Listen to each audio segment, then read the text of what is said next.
acompañarnos en esta transmisión. Antes de comenzar, querríamos compartir contigo algunos materiales sobre el tema de hoy que podrían resultar de interés. En el chat te vamos a dejar los enlaces. Primera llamada.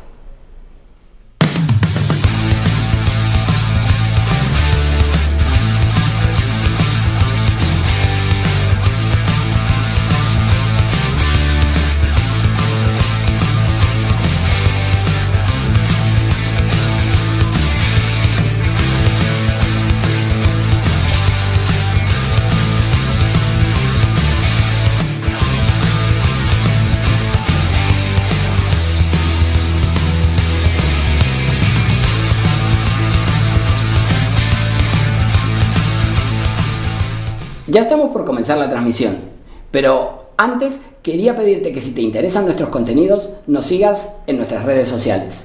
En el chat vas a encontrar los enlaces. Cuando regreses, estaremos comenzando. Segunda llamada.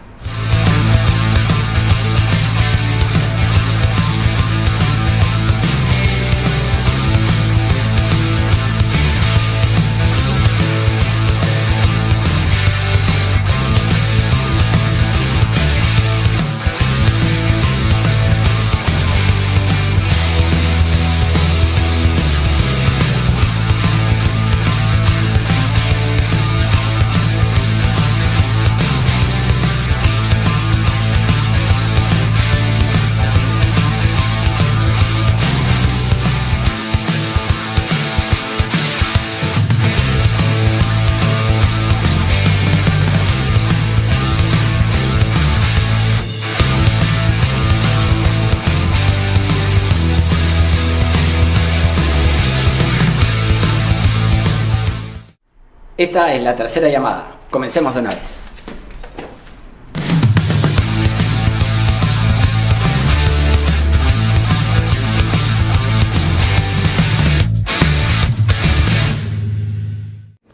Hola, ¿qué tal? Muy buenas tardes, ¿cómo están ustedes? Bienvenidos a un nuevo programa de la segunda temporada de El Constitucional, que se transmite, como siempre, a través de nuestra página de Facebook, omar.sar, por televisión abierta, a través de Onda Digital, canal 18.4 en Lima, por Cable Más, canal 791, y a través de la plataforma de LP Pasión por el Derecho, que es una entidad de referencia jurídica y brinda capacitación a miles de profesionales. El Constitucional es definitivamente un programa multimedia que se transmite por web, por redes sociales, por televisión abierta y también por cable. ¿Para qué quiere más? Le vamos a pedir que nos dejen por favor su like en esta transmisión, no se olviden, incorpórense además como colaboradores de nuestra página de Facebook omar.sar para llegar a más gente. Luego de nuestra presentación y del desarrollo del tema sobre la pena de muerte, vamos a entrevistar al profesor Cristian Donaire Montesinos, que es catedrático en diversas universidades y es mi colega en la Universidad de San Martín de Porres, y vamos a pedirle que nos explique un poco este tema de supuestos de aplicación, viabilidad de la pena de muerte, etc. Pero vamos a comenzar con nuestro desarrollo. La Constitución, en el artículo 140, establece que la pena de muerte solo puede aplicarse por el delito de traición a la patria en caso de guerra, y el de terrorismo conforme a las leyes y a los tratados de los que el Perú es parte obligada. Así que lo primero que cabe decir es que en la Constitución vigente, como en las últimas del siglo XX, se encuentra expresamente prevista la posibilidad de aplicar la pena de muerte. Ahora bien, vamos a ver en el desarrollo a qué casos se puede aplicar y por qué. Queda claro que la pena de muerte resultaría aplicable, si estamos a la letra del texto, a dos tipos de delitos en particular. El de traición a la patria en caso de guerra, sin ningún añadido de guerra, y el de terrorismo. Digo que resultaría aplicable y no que es aplicable, porque de acuerdo con la Convención Americana de Derechos Humanos, el Estado no puede ampliar los supuestos a los que se aplica la pena de muerte.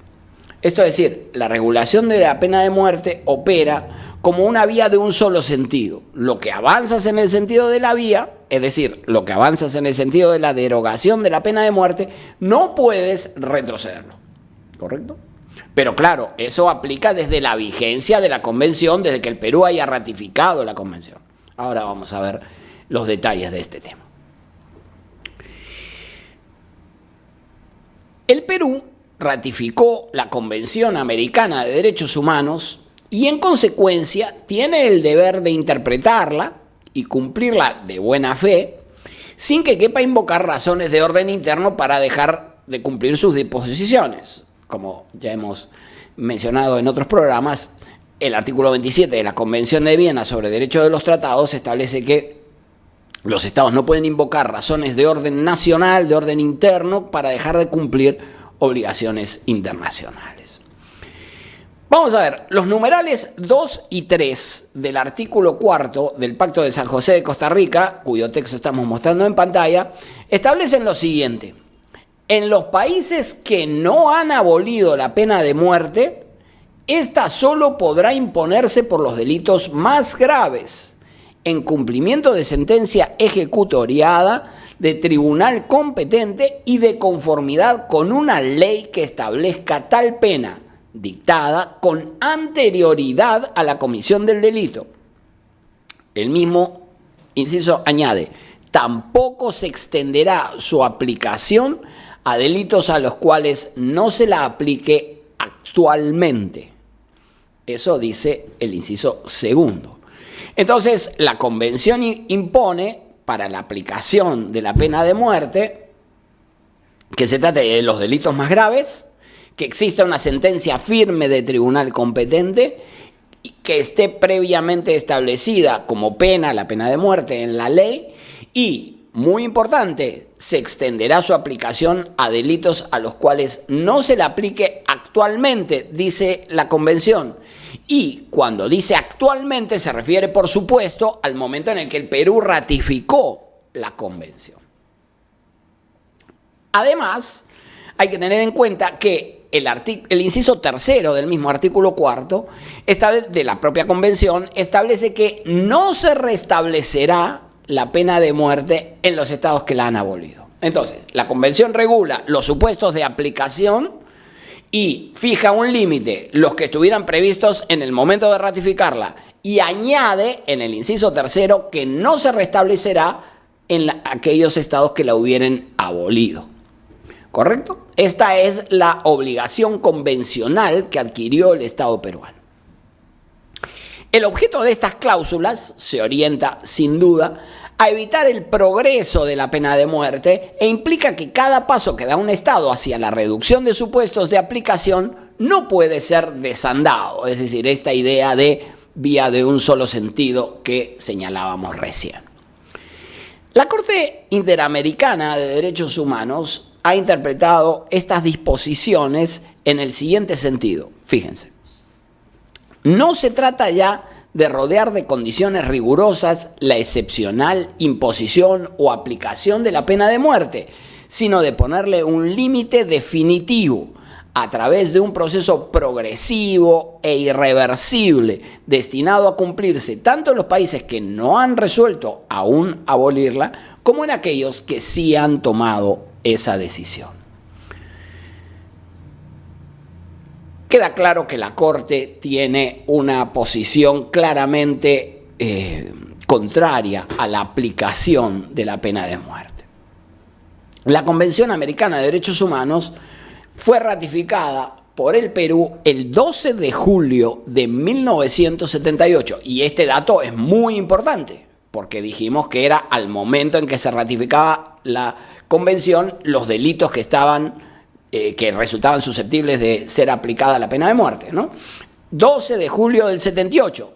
Ergo, se encontraba vigente en ese momento la Constitución de 1933. Así que el Perú ratifica la convención con la Constitución de 1933 vigente. El artículo 54 de la Constitución de 1933 se refería a este tema de la pena de muerte. Y decía lo siguiente: la pena de muerte se impondrá por delitos de traición a la patria, acá no figura ninguna exigencia de guerra, y homicidio calificado, y por todos aquellos que señale la ley. Entonces, aquí tenemos dos delitos y la remisión a la regulación del legislador. Por lo tanto, en 1978, cuando se trazó la primera línea, la pena de muerte se aplicaba a traición a la patria, homicidio calificado y los delitos que tengan prevista la pena de muerte en el Código Penal de 1924 y las leyes penales que se hubiesen dictado con anterioridad al 12 de julio de 1978. Entonces, ahora vamos a ver cuáles eran las leyes penales para completar el marco con el que el Perú ratificó la Convención Americana de Derechos Humanos. Entre las normas penales incluidas antes de la ratificación de la Convención Americana, se incorporó, por ejemplo, el Decreto Ley 10.976 del 25 de marzo del 49 y el Decreto Ley 17.388 del 24 de enero del 69. Y añadieron una serie de supuestos a los que se aplicaba la pena de muerte, como por ejemplo, ¿a quién? A sabiendas matare a un ascendiente, descendiente o al cónyuge. A quien matare por ferocidad, por lucro, por facilitar u ocultar otro delito o con gran crueldad o con perfidia o por veneno o por fuego, explosión u otro medio capaz de poner en peligro la vida o la salud de un gran número de personas.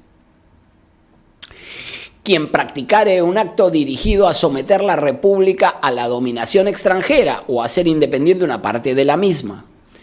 Quien siendo peruano tomare las armas contra la República o se alistare en un ejército enemigo o prestare al enemigo cualquier socorro. Y aquí viene, quien hubiere hecho sufrir el acto sexual o un acto análogo a un menor de 7 años. Esto fue introducido por el Decreto Ley 17.388, que modificó en su momento el artículo 199 del Código Penal de 1924. Es decir, que en el ordenamiento jurídico peruano, cuando se ratificó la convención, se encontraba vigente la pena de muerte para quien hubiere hecho sufrir un acto sexual o acto análogo a un menor de 7 años de edad. Por otro lado, también estaba prevista la pena de muerte para quien sustrajere a un menor de 7 años con fines de extorsión, explotación u otro de carácter ilícito.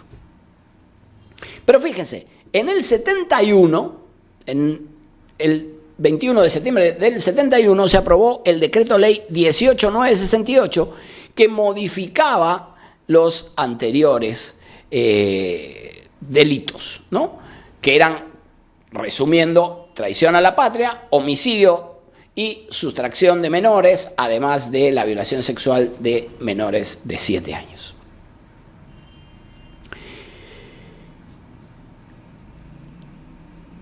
Finalmente, la pena de muerte va a ser incorporada nuevamente o reformulada en el año 1971, por ejemplo, respecto del homicidio con el Decreto Ley 19.049, respecto de el homicidio de miembros de las Fuerzas Armadas y policiales a través del Decreto Ley 19.910, el robo seguido de muerte también en el 19.910, se mantiene el homicidio por ferocidad y se reintroduce la pena de muerte para los autores de delitos de violación sexual en el Decreto Ley 2583. Esto es decir, antes de la Convención se incorporó la pena de muerte para una serie de delitos, se modificó en 1971 y con posterioridad se restableció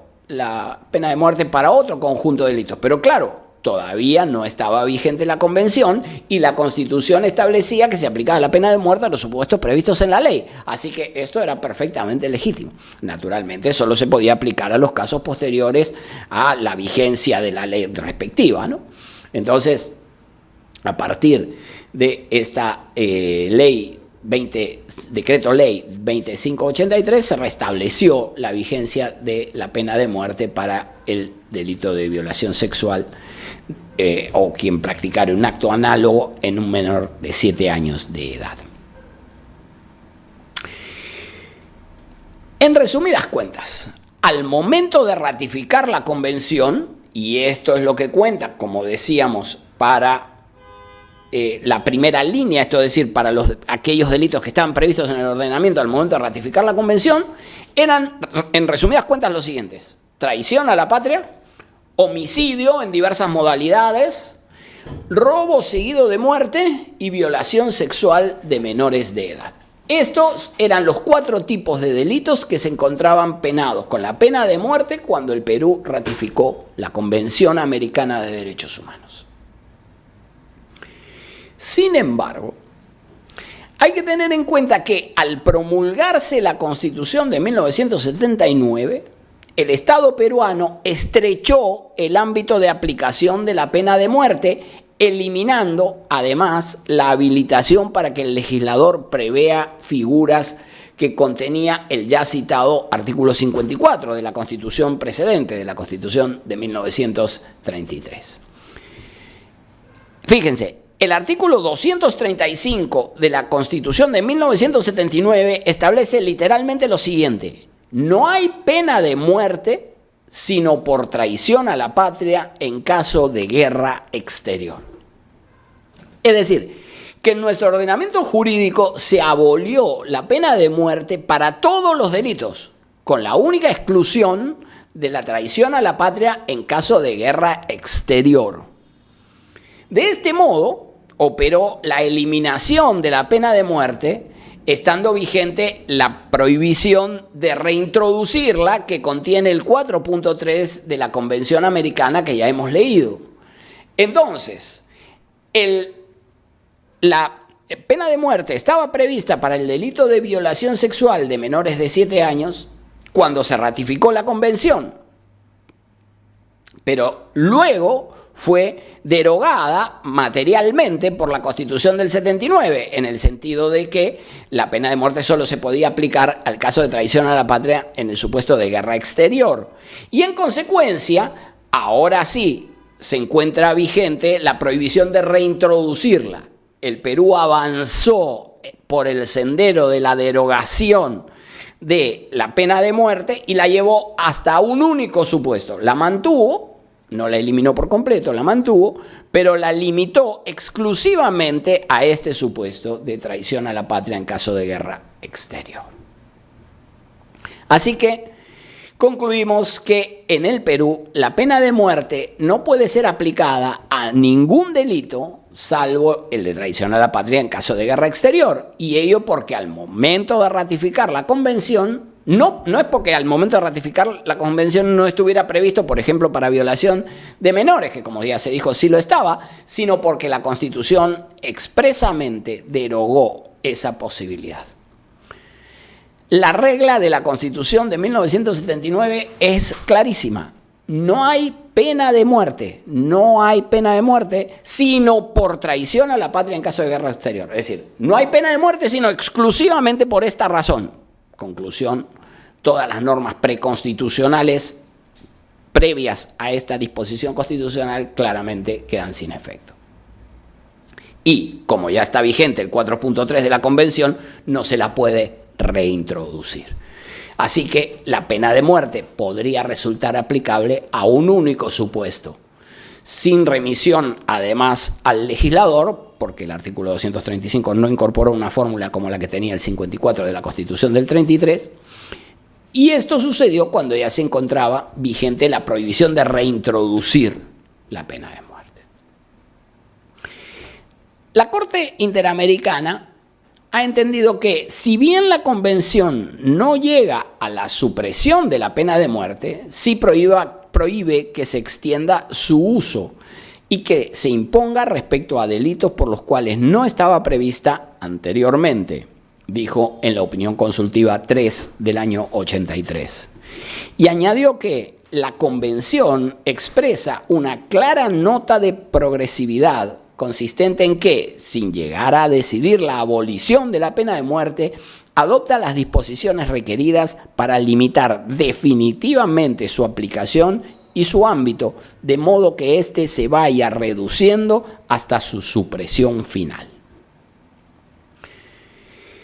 Sin perjuicio de esta lógica de la Corte Interamericana desarrollada en la década del 80, en 1983, el constituyente en 1993, al aprobar la Constitución vigente, amplió los supuestos para los que está prevista la pena de muerte. Y lo amplió en un doble sentido. Por un lado, la disposición vigente que ya hemos leído del artículo 40 alude a la traición a la patria en caso de guerra.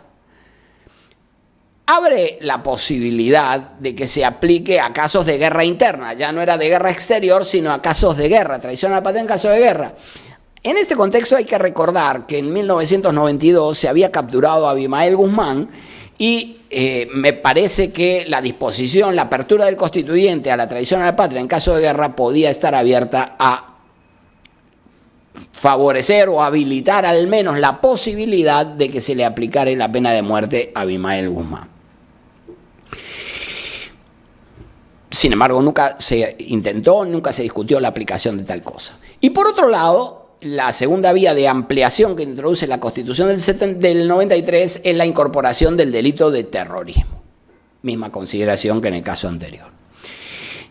Esta cláusula que introduce el artículo 140 es evidentemente contraria al artículo 4.3 de la Convención, por cuanto restablece supuestos que la Constitución del 79 había derogado y por lo tanto no puede ser aplicada a ningún supuesto que no sea el único que hasta la fecha no ha sido objeto de abolición, porque la traición a la patria en caso de guerra exterior sigue vigente.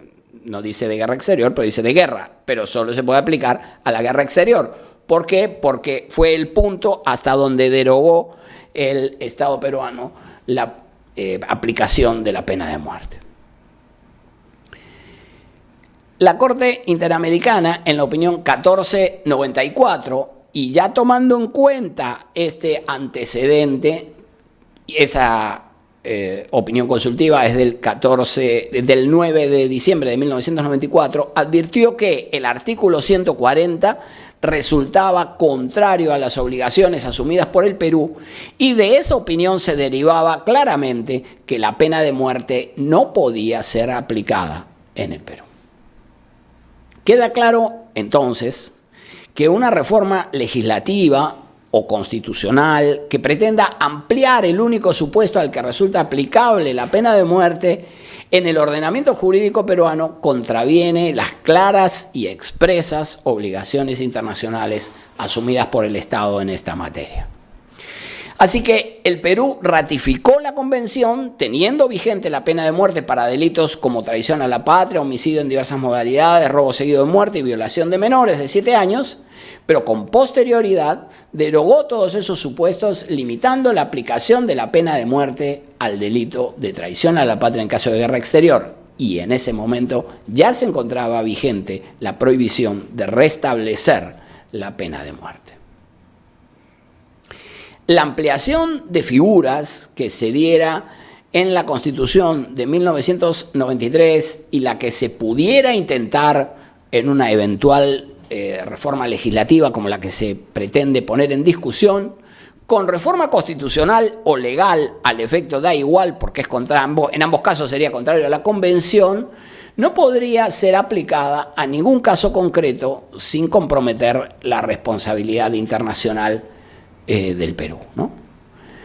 En conclusión, la pena de muerte solo podría establecerse en el ordenamiento jurídico peruano para ser aplicada al delito de traición a la patria en caso de guerra exterior, que es el único que en nuestro ordenamiento constitucional no ha sido derogado. Como podrá apreciarse, existe un imposible material de restablecer la pena de muerte para delitos distintos del de traición a la patria en caso de guerra exterior, sin perjuicio de las razones de orden ideológico, moral o práctico que pudieran plantearse contra su instauración.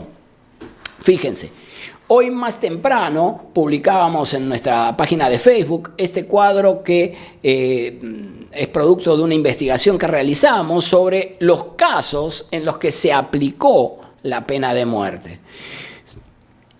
Desde 1957 hasta 1979, en 22 años, se aplicó 13 veces la pena de muerte. Buena parte de esos casos han dejado dudas y han tenido sombras de parcialidad, de racismo, de discriminación. Dos de esos casos incluyeron a delito de violación sexual respecto a un menor de edad. El más conocido de ellos es el del monstruo de Armendáriz, a quien se le aplicó este apelativo. Y en ese caso, finalmente, hubo una seria discusión sobre la responsabilidad penal del imputado e incluso se llegó a discutir la posibilidad de absolverlo póstumamente. Ahí hemos puesto también el enlace a esta discusión sobre el caso del señor Villanueva. Por otro lado, hubo casos donde un hermano asumió la responsabilidad por otro, en un caso de Cajamarca, y siempre hubo dudas sobre el estándar probatorio en buena parte de estos casos. Así que la tradición nacional de la que damos cuenta en este gráfico no es una tradición ni positiva ni razonable de aplicación de la pena de muerte. Creo que da buena cuenta de las objeciones prácticas y morales que se han planteado a la imposición de la pena de muerte. Por nuestra parte vamos a dejarlo aquí, vamos a hacer una pausa y después de esta vamos a conversar con Cristian Donaire Montesinos, que como decíamos es profesor de la Universidad San Martín de Porres y nos va a ayudar a comprender la regulación constitucional de la pena de muerte y la viabilidad de su ampliación. No se vayan, regresamos.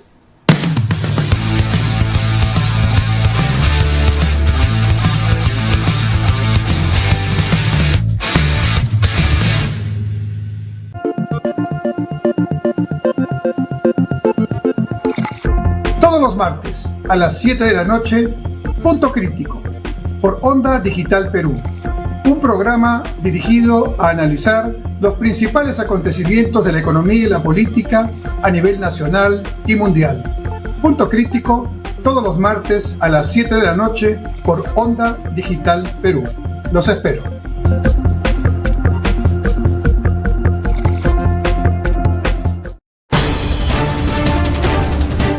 Miércoles a las 9 de la noche los espero en Lapsus por Onda Digital Perú para que sepas la verdad, para que te enteres lo que realmente debes saber y para que no te dejes engañar por otros que siempre mienten o engañan a la población. Lapsus, Onda Digital Perú, miércoles 9 de la noche.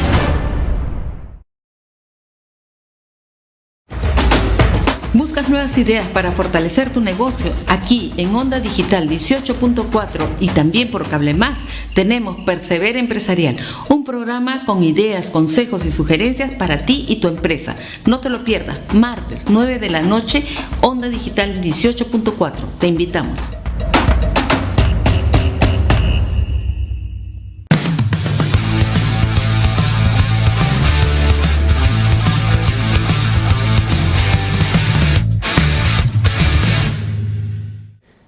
Muchas gracias por seguir acompañándonos. Vamos a conversar ahora con Cristian Donaire Montesinos, que es profesor de Derecho Constitucional en la Universidad de San Martín de Porres. Él nos va a ayudar a comprender la regulación constitucional de la pena de muerte, la viabilidad de su aplicación. Doctor Donaire, ¿cómo está? Bienvenido al Constitucional. Muchas gracias por acompañarnos. Muchas gracias, Omar, por la gentil invitación. Encantado de estar en tu programa. Un gusto. Cristian, la pena de muerte está prevista para el delito de estaba prevista para el delito de violación sexual de menores de 7 años cuando se ratificó la convención. ¿podríamos restablecer dicha pena hoy en la legislación penal?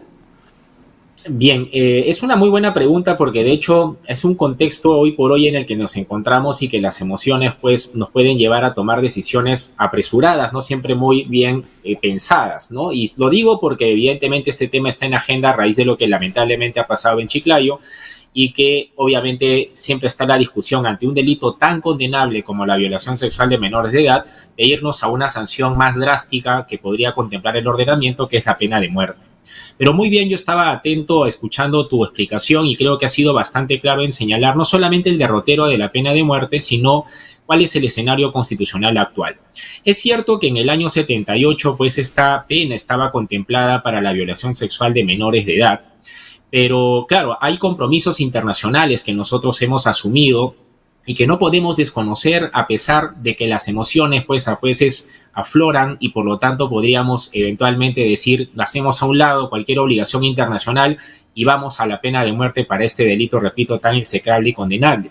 Lo cierto es que no se puede, ¿no? Como tú muy bien has explicado, a partir del año 78 teníamos contemplada la pena de muerte para violación sexual de menores de edad, pero lo cierto es que una vez que nos sumamos a la Convención Americana hemos asumido diversas obligaciones. Es así que la Corte Interamericana, la pregunta que tú bien has formulado, la ha tratado de despejar en dos opiniones consultivas que tú muy bien has hecho referencia.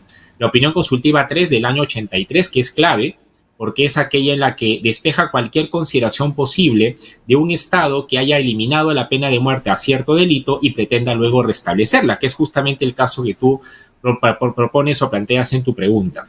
Y es que efectivamente, a raíz de la opinión consultiva 3, la Corte ha dicho el camino hacia el que estamos siguiendo es hacia la eliminación progresiva de la pena de muerte. Así que el escenario va congelándose, vamos a decirlo en términos coloquiales, en la medida en que tú vas eliminando delitos que se van a condenar con esta sanción. Así que cuando nosotros en la Constitución del 79 tomamos la decisión de solamente aplicar la pena de muerte para el delito de traición a la patria en caso de guerra exterior, nuestro esquema de la aplicación de esta sanción quedó congelado a ese delito. Es cierto, como también has adelantado, que la Constitución del 93 nos dice otra cosa.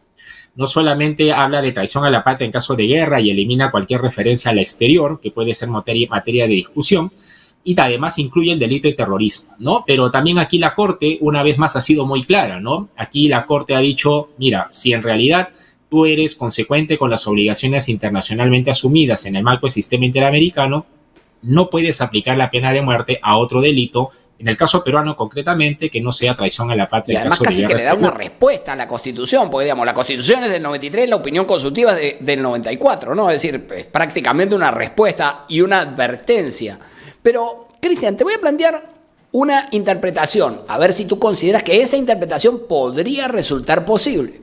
Ok, estamos en la Constitución del 33, año 1978, tenemos este conjunto de delitos que incluyen la violación sexual de menores de edad. En la Constitución del 79 se estableció un único delito, la pena de muerte para traición a la patria en caso de guerra exterior. La Constitución del 93 establece una figura distinta. Ahora bien, cuando ratificamos la convención ese delito estaba. ¿Por qué no podríamos volver a traerlo? Por cuanto ese delito ya se encontraba cuando ratificamos la convención. Sí, ahí lo que habría que entender es, vamos a ponerlo en términos jurídicos, pero lo más simple posible para que nos puedan entender todos nuestros amigos y amigas que no son abogados. Cuando la Corte Interamericana emitió esa opinión consultiva 3 del año 83, para muchos podrían decir es una opinión consultiva, no es una sentencia en la que ha condenado un Estado y por lo tanto no tiene ese carácter obligatorio. Pero lo cierto es que una opinión consultiva para los amigos y amigas que nos escuchan es el sentido interpretativo que nada más y nada menos que la voz autorizada de la Convención Americana te está diciendo cómo aplicar esas obligaciones internacionales. Para hacer una analogía, es como si el Tribunal Constitucional te dijera qué es lo que debes entender o cómo debes aplicar determinada disposición constitucional.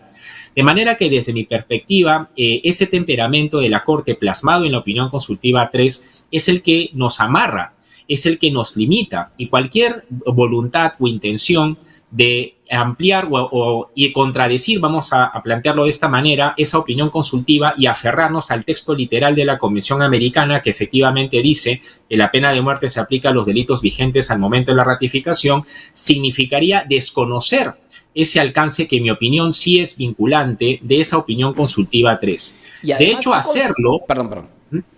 No, de hecho, hacerlo, vamos a verlo en términos políticos, el mundo de las posibilidades es infinito. O sea, hay que ser muy claros que si esto se quiere hacer políticamente, el freno de lo jurídico es el freno de la realidad, en realidad. La realidad supera la ficción, el derecho es prescriptivo, la realidad, en rigor, nos puede sorprender y políticamente se pueden hacer muchas cosas, pero el problema es que esto nos va a llevar a nuevamente a responder ante la Corte Interamericana de Derechos Humanos por desconocer obligaciones internacionales en el sistema. Y creo que de eso ya tenemos bastante, ¿no? No es casual que el Perú sea, pues, el país que tiene mayor cantidad de sentencias de la Corte en contra. Entonces, creo que deberíamos ser un poco más ya consecuentes con las obligaciones que hemos contraído desde el año 78 en adelante, ¿no? Claro. Y tú entiendes que la figura introducida en el 235 de la Constitución del 79 supone una derogación de todos los supuestos, porque el 4.3 establece literalmente, y más allá de la interpretación de la Corte, que no la puedes restablecer, ¿correcto? Es decir, ok, en el 78 estaba vigente, pero la figura introducida en la Constitución del 79 supuso una derogación, una restricción, autorrestricción del Estado peruano respecto de los casos de aplicación de la pena de muerte. Sí, yo creo que si partimos de que incluso la decisión de eliminar la pena de muerte para todo delito y solamente quedarnos en contradicción a la patria en caso de guerra exterior viene del propio constituyente, que esto es un dato importante. A veces puede pasar desapercibido, pero no es una ley que uno podría poner en tela de juicio, que a la luz de parámetros constitucionales de pronto podrías argumentar de que el temperamento puede ser otro. Acá ha sido a partir de la decisión del constituyente, vamos a ponerlo en términos teóricos, que ha tomado nada más y nada menos la determinación de quedarse con traición a la patria en caso de guerra exterior. Y ahí me permito añadir que ese 4.3 que tú muy bien señalas de la Convención Americana, incluso yo entendería que se refiere a aquel escenario en el que al momento de que se ratificó la Convención Americana, la pena de muerte estaba incluso completamente abolida, porque efectivamente si no, no tiene sentido la otra disposición que dice que solamente se puede aplicar a los delitos vigentes al momento de la ratificación. De manera que si interpretamos progresivamente, como la propia Corte nos dice y tú muy bien has explicado, en algún momento, si el Perú de pronto se suma a la ola de la abolición de la pena capital y efectivamente ya elimina incluso traición a la patria en caso de guerra exterior, ahí ya no sería aplicable ese artículo de los delitos vigentes al momento de la ratificación. Creería yo que ya se nos aplica el 4.3 porque ya hemos abolido por completo la pena de muerte. Es decir, entendería que ese es el temperamento de la Corte y de la Convención. Y para cerrar, tengamos presente que cuando se debatió el Pacto de San José de Costa Rica, teníamos estados que contemplaban la pena de muerte y no estaban dispuestos a abolirla. Y habían estados que ya no contemplaban la pena capital. Y la fórmula que está en el artículo 4 de la Convención es una fórmula conciliadora. No dejar de lado a los estados que querían mantener la pena de muerte, pero también convocar a aquellos que ya la habían abolido y, como bien has dicho, entonces sumemos esfuerzos. No te obligo a que elimines la pena de muerte, pero si en algún momento decides eliminar algún delito sancionable con esa pena, ya no la puedes restablecer. Entonces, todo apunta, aunque pueda ser de pronto en un contexto como este la opinión más impopular, pero todo apunta a que en realidad estamos amarrados en alguna medida por este sistema interamericano, las obligaciones que hemos asumido a restablecer la pena de muerte para violación sexual de menores o cualquier otro delito que no sea traición a la patria en caso de guerra exterior. Yo diría, me permito opinar sobre lo que tú dices, no es que la Corte Interamericana nos pone un límite, nosotros decidimos autolimitarnos a la interpretación que la Corte Interamericana realice y a las obligaciones internacionales, porque digamos, son obligaciones que el Estado asumió, no es que alguien le impuso, ¿no?, contra su voluntad. Cristian, una pregunta, concretamente, ¿puede aplicarse hoy la pena de muerte en el Perú? Solamente podríamos aplicarla Sí, yo creo que solamente podríamos aplicarla al delito de traición a la patria en caso de guerra exterior, ¿no? Creería que es el único supuesto que no nos llevaría a eventuales responsabilidades internacionales y particularmente ante una corte interamericana. Por lo menos no tenemos esa lectura cerrada, vamos a decirlo así, que ha planteado la Corte para los otros delitos que teníamos previstos en el 78. Por eso es que, de hecho, es curioso que nosotros tengamos en el 140 de la Constitución terrorismo, porque es una disposición declarativa, ¿no? O sea, en términos estrictos, como la Corte muy bien dijo en la opinión consultiva 14 del 94, es lo que nosotros los constitucionalistas llamamos una norma heteroaplicativa, es decir, mientras no se viabilice la aplicación de la pena de muerte a ese delito, Perú no has incurrido tranquilo en responsabilidad internacional. Más bien, si la haces viable, si la haces posible, ahí nos vamos a ver las caras ante la Corte Interamericana. Lo cual, en otras palabras, te ha dicho la Corte, quédate nomás, compadre, con tu delito de traición a la patria en caso de guerra exterior, y hasta ahí llegamos. Ahora, no deja de ser discutible contemplar por su propia naturaleza la pena de muerte, que esa es otra discusión que va más allá de lo que jurídicamente está establecido, sino ya la discusión de lo que moralmente consideramos que puede ser lo más correcto, ¿no? Claro. Ahora bien, entonces, por la vía legislativa, por la vía de las leyes penales, no podría incorporarse la pena de muerte. ¿Y podría reformarse la Constitución restableciendo la fórmula que teníamos en 1978?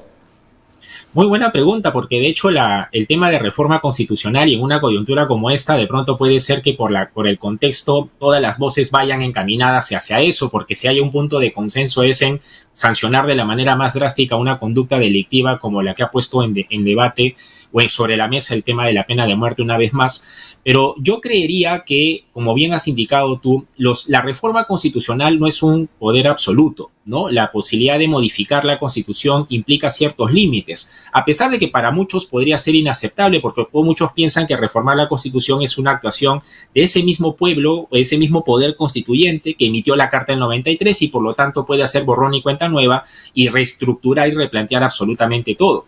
Yo creería que no, yo creo que hay límites autónomos y heterónomos, valgo a decir, límites que el propio Estado se establece y que decide no alterar. Por ejemplo, yo creería que un límite autónomo implícito es el principio de dignidad de la persona. Creería que por mucha reforma constitucional que puedas hacer, ese es un principio que a mí, en mi opinión, no lo podrías sacar dentro del sistema de derechos fundamentales, inclusive que manejamos en el Perú.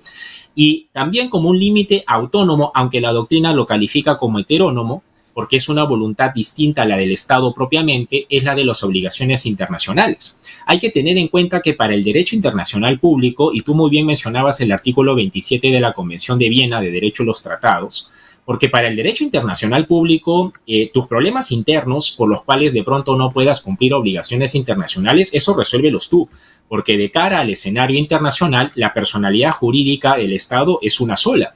Y ese mismo Estado es el que contrae obligaciones y por muchos cambios que quieras hacer al plano interno, si tienes esos compromisos, los tienes que cumplir. Valga decir, en otras palabras, que hacia el interno podemos debatir, cambiar la Constitución y demás, pero hacia afuera, el esquema de la pena de muerte en el Perú forma parte de esas obligaciones internacionales que nadie nos puso una pistola en la cabeza para someternos a ese sistema y a esas reglas de juego, y lo que corresponde es honrarlas, independientemente de lo que en el plano local o nacional consideremos como lo mejor o lo peor, ¿no? Ahora bien, las obligaciones internacionales en materia de derechos humanos pueden imponer límites incluso a las decisiones del constituyente, es decir, a las del legislador está claro, es más, la Corte en algún caso, por ejemplo en el de las leyes de amnistía en Barrios Altos, le dice al Estado, pero no, esta norma es contraria a la Convención, ¿por qué? Porque favorece la impunidad de autores de graves crímenes contra los derechos humanos, así que tienes que dejar sin efecto eso. Ahora bien, pero eso que hace respecto de las leyes, ¿puede extenderse a la Constitución? Bien, yo entiendo que cuando nosotros dictamos una constitución, o sea, el poder constituyente, para que los amigos y amigas que nos están escuchando nos entiendan, cuando nosotros hemos dictado la Carta del 93, ese poder constituyente que se activó en ese momento, una vez que entra en vigencia la Carta del 93, como pasó con la Carta del 79, el poder constituyente se va a dormir. O sea, deja que la Constitución sea la que opere y la que establezca los límites al poder. Esto quiere decir que nosotros hemos encargado el ejercicio del poder a una serie de autoridades que tienen esa legitimidad para tomar decisiones en representación del poder constituyente, porque ellos están ejerciendo ese poder que nosotros, a través de la Constitución le hemos confiado. Estas autoridades, en representación nuestra, por lo tanto, asumen compromisos porque nosotros les hemos facultado a que lo hagan. Esto es un dato para mí importante, porque es como que yo le doy un encargo, un mandato a una persona, y cuanto esta persona adquiere como obligaciones producto de ese mandato o encargo, es como si lo hubiera asumido yo. Desde esa perspectiva, yo entiendo que las autoridades, en tanto han ejercido esas competencias constitucionalmente establecidas y han asumido esos compromisos internacionales, ese poder constituyente que hipotéticamente se reactive a futuro, no es distinto al poder constituyente que en su momento le encargó también esas competencias o funciones para asumir obligaciones internacionales a esas autoridades. Por lo tanto, es el mismo poder constituyente que sigue asumiendo obligaciones producto de sus propias decisiones y por el encargo que le ha dado a las autoridades públicas a las cuales les ha confiado poder. Porque pensar de otra manera significaría que el poder constituyente podría patear el tablero en cualquier momento, desconocer cualquier tipo de compromiso u obligación que sus propias autoridades públicas hayan asumido, no solamente en el plano interno, sino también en el plano internacional, y eso me parece que sería inviable jurídicamente, ¿no? Ahora bien, ¿y tú consideras, me pareció inferir, que la pena de muerte resulta contraria al principio de dignidad de la persona humana? Sí, o sea, vamos, más allá del temperamento jurídico, de lo que el marco normativo nos diga, de lo que las leyes digan, si vamos a la pena en sí y su compatibilidad con ciertos principios morales, ¿no? Uh-huh. Yo creería que la pena de muerte no es conforme en realidad con el principio de dignidad. Lo que pasa es que yo entiendo que por mucho nos pueda significar un delincuente en términos de sanción y de condena, no perdamos de vista que hasta el delincuente más cruel que nos podamos imaginar es sujeto de derecho. Por lo menos yo parto de esa premisa.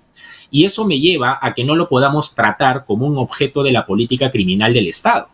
Y por lo tanto, al ser sujeto de derecho, y probablemente sea la opinión otra vez más impopular en este contexto, le asisten derechos, le asisten facultades, le asisten garantías, y como consecuencia de ello, parte de los fines que la pena debería apuntar o alcanzar es a reeducar, resocializar, rehabilitar. Yo sé que suena teóricamente muy bonito y para muchos suena a poesía, pero lo cierto es que si partimos de una premisa diferente, pues simple y llanamente nos deshacemos de aquellas personas que puedan ser contrarios al sistema jurídico, y eso significaría estar haciendo distinciones entre quienes sí son titulares de sujetos de derecho y quienes simplemente son objetos a los cuales apartamos de la sociedad y eliminamos definitivamente. Y creo que eso no se condice con una concepción del principio de dignidad, desde mi punto de vista, ¿no? Claramente.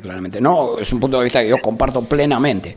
Por otro lado, entonces tendríamos, además de las razones de orden internacional, una razón de orden constitucional interno como obstáculo para introducir la pena de muerte en la Constitución, que sería el de introducir una disposición constitucional inconstitucional, es decir, contraria al espíritu y a la norma expresa de la Constitución, de la propia Constitución. Sí, es un caso muy contradicción en la misma Constitución. De la ley de reforma de la Constitución. Sí, de hecho es otro tema interesante, porque esto nos lleva a plantearnos la pregunta de la inconstitucionalidad de reformas constitucionales o inconstitucionalidad de normas constitucionales, porque lo cierto es que la pena de muerte, más allá de cualquier reforma futura para incorporar violación sexual de menores de edad, está en la Constitución, como está el derecho a la vida también, como está el principio de dignidad de la persona también. Entonces uno podría decir cómo la Constitución, por un lado, reconoce el principio de dignidad, reconoce el derecho a la vida y al mismo tiempo me está reconociendo la pena de muerte. Acá, en teoría, se supone que una Constitución no tiene contradicciones, no tiene redundancias, no tiene antinomias, no tiene ambigüedades, no tiene evasión. Digo en teoría porque eso no es la verdad. La verdad es que la Constitución es la norma jurídica más imperfecta que podemos encontrar en el sistema jurídico, pero si somos consecuentes con procurar una lectura coherente del texto constitucional, muchos vamos a entender que la pena de muerte es una restricción o una limitación o una excepción, si se quiere, a la garantía del derecho a la vida, que a mí me resulta difícil de aceptar del todo, porque creería que esto significaría que la dignidad como principio y como base de los derechos fundamentales no es absolutamente plena y que estaríamos aceptando prácticas o conductas que podrían tratar a la persona de manera indigna. Y eso me resulta bastante difícil de aceptar, pero jurídicamente hablando, lo que cualquiera te va a decir es que la pena de muerte es una excepción a la regla general de garantía del derecho a la vida y de la vigencia del principio de dignidad, ¿no? Ok. Una última pregunta, Cristian, y con esto tenemos que terminar. Ok, decíamos, tenemos como límite la jurisprudencia y los pronunciamientos de la Corte Interamericana. ¿Podría el Estado peruano denunciar la Convención Americana de Derechos Humanos y en consecuencia retirarse de la competencia contenciosa de la Corte? ¿Cuál sería la consecuencia de hacerlo? Y por otro lado, ¿cuál es tu opinión al respecto? Bien, a ver, en principio de que se puede, desde el ámbito internacional se puede, ¿no? O sea, de hecho, la propia Corte Interamericana o las reglas del sistema interamericano contempla el procedimiento de denuncia. De hecho, nosotros decimos coloquialmente retiro, pero en términos estrictos se llama denunciar, ¿no? Denunciar en la Convención Americana, denunciar la competencia de la Corte, y de hecho es viable. El problema es que no nos va a resolver, creo yo, los problemas más de fondo que también debemos atender o considerar en una decisión de esa naturaleza. Y es que, para empezar, si uno denuncia la Convención Americana y por lo tanto se pretende salir de esa competencia contenciosa de la Corte, hay que tener en cuenta, para empezar, que ese procedimiento no es ipso facto, sino que toma al menos un año. Ese procedimiento no enerva al Estado peruano, por si acaso, de cumplir las sentencias que ya tenga en contra. Tampoco libera al Estado peruano de enfrentar los procesos de denuncia de violaciones a los derechos humanos que puedan presentarse durante el año que toma el procedimiento de denuncia. Y por si eso fuera poco, hay que tener en consideración que, como consecuencia del procedimiento de denuncia, nosotros quedamos indefensos, que creo yo que es el argumento más importante aquí. Nadie está pensando de mala fe de las autoridades nacionales, de nuestros queridos jueces, fiscales en general, pero lo cierto es que para mí es una salvaguarda, un recaudo, tener la posibilidad de acudir a un sistema internacional de protección de los derechos humanos como es el sistema interamericano, porque es como ese extinguidor que tú tienes en casa en caso que eventualmente ocurriera un incendio. El incendio es ser eventualmente víctima de violación a derechos humanos aquí, y no tener la posibilidad de ese extinguidor que apague el incendio, que para efectos de lo que conversamos es acudir a una instancia internacional de protección, es lo que a mí me preocupa, porque quedaríamos básicamente a expensas de lo que en el plano local o nacional pueda suceder. Y lamentablemente, aun cuando hemos tenido varios años ya de una Carta del 93 y un Tribunal Constitucional que en balance pues va haciendo las cosas paulatinamente bien, la tradición que tenemos nosotros no es precisamente de respetuosa de los derechos humanos en el escenario local o nacional. Por lo tanto, salirnos del sistema interamericano es dejar de lado esa salvaguarda, esa posibilidad de acudir a que otra instancia distinta al propio Estado pueda velar por nuestros derechos. Y creo yo que eso es algo que hay que poner sobre la mesa, porque sería perder bastante producto de una decisión que al final de cuentas, como vemos, no nos va a resolver el problema de fondo en estricto, ¿no? Claramente. Cristian. No, de hecho, perdóname, incluso en el caso, perdóname la interrupción, sino, de hecho, ya que hablábamos de la pena de muerte, con mayor razón, porque eso significaría que una sanción que pueda significar pena de muerte acá hipotéticamente, que no sea revisada en el plano internacional, también me generaría cierto temor o cierta preocupación, ¿no? No pensando de mala fe, sino que muy mala tradición en la aplicación de la pena de muerte, ¿no? Es decir, nuestros casos de aplicación de la pena de muerte han distado mucho de ser un ejemplo, ¿no? Por eso, tú lo has demostrado, entonces creo que mejor es tener esa garantía que perderla definitivamente, ¿no? Sí, claramente. Cristian, muchísimas gracias por habernos acompañado, te comprometemos para una siguiente oportunidad, tenemos que dejarlo aquí. Claro, muchas gracias. Un abrazo, que estés muy bien. Muchísimas gracias. Estamos en la próxima oportunidad. Y con ustedes también, muchísimas gracias por acompañarnos. Recuerden compartir nuestro trabajo, incorporarse como colaboradores en nuestra página de omar.sar y ya nos vemos la próxima semana en un nuevo capítulo de esta segunda temporada de El Constitucional. Ya nos vemos.